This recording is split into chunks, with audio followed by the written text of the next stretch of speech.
የዓለም የጤና ድርጅት WHO እድሜያቸው ከ2 ዓመት በታች የሆኑ ህፃናት በፍጹም ስልክ ማየት የለባቸውም ሲል ከ2 እስከ 5 ዓመት ድረስ ያሉ ደግሞ ከ1 ሰዓት በላይ ስልክ መመልከት እንደሌለባቸው ይመክራል። ሆኖም ግን አሁን በአብዛኛው ልጆች ለረጅም ሰዓት ስልክ ላይ ጊዜያቸውን ሲያሳልፉ ወላጆች ደግሞ የኔ ልጅ እኮ ስልኩን በቃ እንዴት እንደሚከፍተው እንዴት ሁሉ ነገር በቃ እሱ ነው የሚያውቀው፣ ስልኩን አጠቃቀሙን ሁሉ እሱ ነው የሚያውቀው፣ ጎበዝ ነው በማለት እንደ ጉብዝና ምልክት አድርገው እየቆጠሩት መጥተዋል ማለት ነው። እናም ልጆች ያላችሁ ሁሉ ይህንን ነገር በመቆጣጠር ልጆቻችሁን በስርዓት የማታሳድጉ ከሆነ በልጆቹ ላይ ከቀላል እስከ ከባድ የጤና እክል በጊዜ ሂደት የሚከሰት መሆኑን በተደጋጋሚ የዓለም የጤና ድርጅት በሚያወጣቸው ሪፖርቶች ላይ ሲያሳስብ እንመለከታለን ማለት ነው።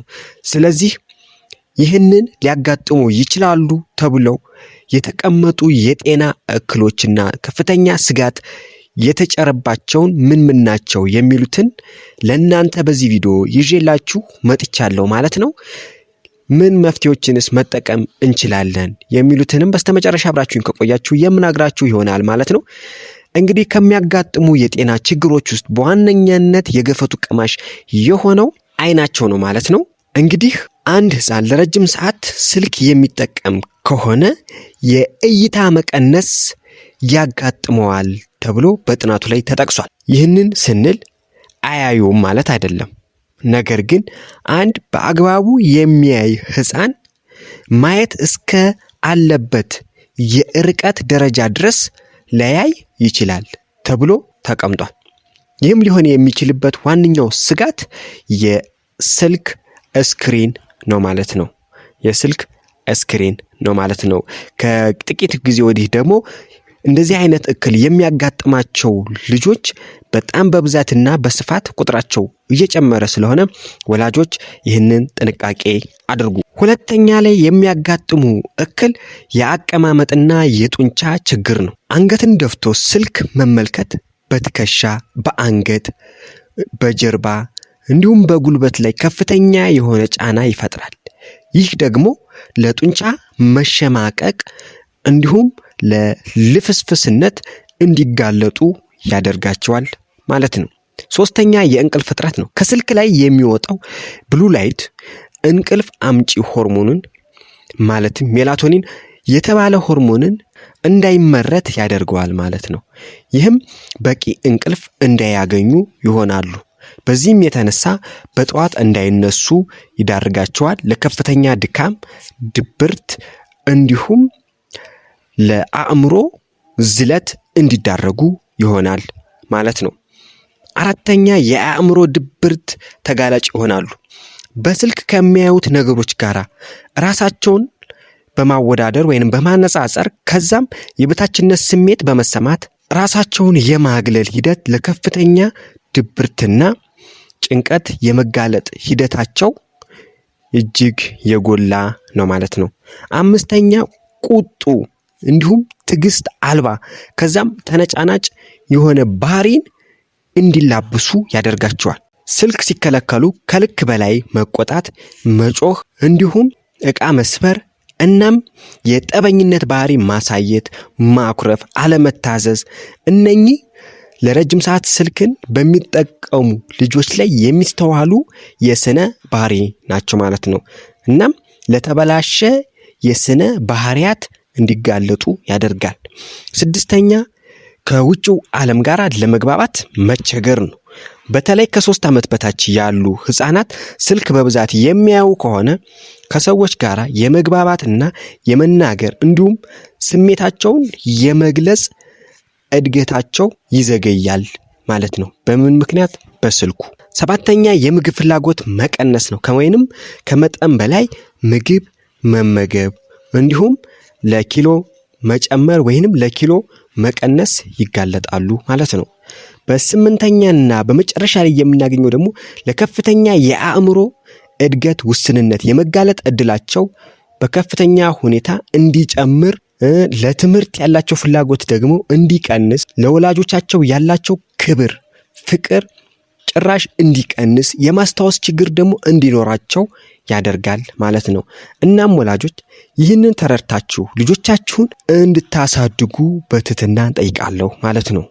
አለበለዚያ ግን ልጆቻችሁ ከጊዜ ሂደት ለተከፋ የጤና እክልና ችግር እነኚህ ከዘረዘርኳቸው በላይ ብዙ ስብስብ የሆኑ የሚጋለጡ መሆናቸውን እንድታውቁ እፈልጋለሁ ማለት ነው። ነገር ግን ብዙ ወላጆች ላይ ይህንን ለመቆጣጠር እንቅፋት የሚሆንባቸው ዋናው ምክንያት ደግሞ ስራ በምትሰሩ ሰዓት ስራችሁን በአግባቡ ለመስራት ስራችሁን ቶሎ ለመጨረስ እነሱ ስልክ ላይ ሲሆኑላችሁ ለእናንተ ጥሩ አጋጣሚ ነው ማለት ነው። እና ያን አጋጣሚ ተጠቅማችሁ ብዙ ስራ ትሰራላችሁ።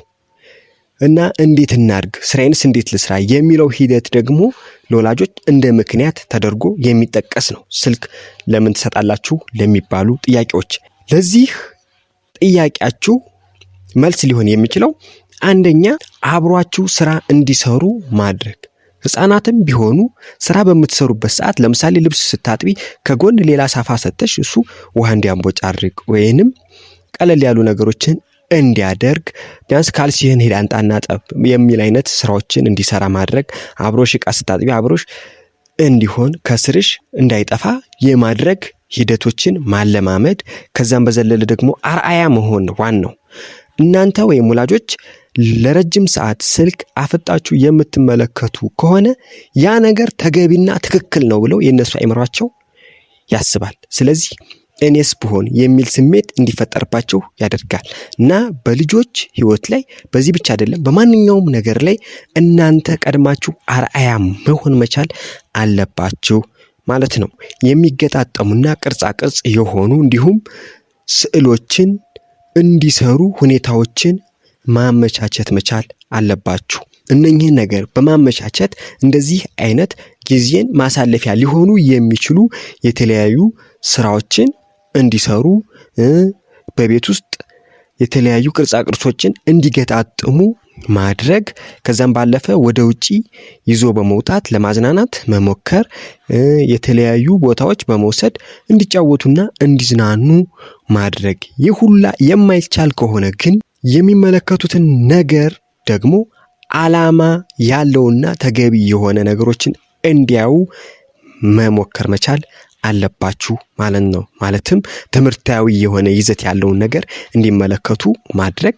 ከዛ በዘለለ ደግሞ ስልኩ ላይ የጊዜ ገደብ እንዲኖረው ማድረግ። ለምሳሌ አንድ ልጅ ስልኩን ሰጣችሁት 1 ሰዓት ከተጠቀመ በኋላ ስልኩ እንዲጠፋ ማድረግ እና እንደዚህ አይነት ነገሮችን መከተል መቻል አለባችሁ ማለት ነው።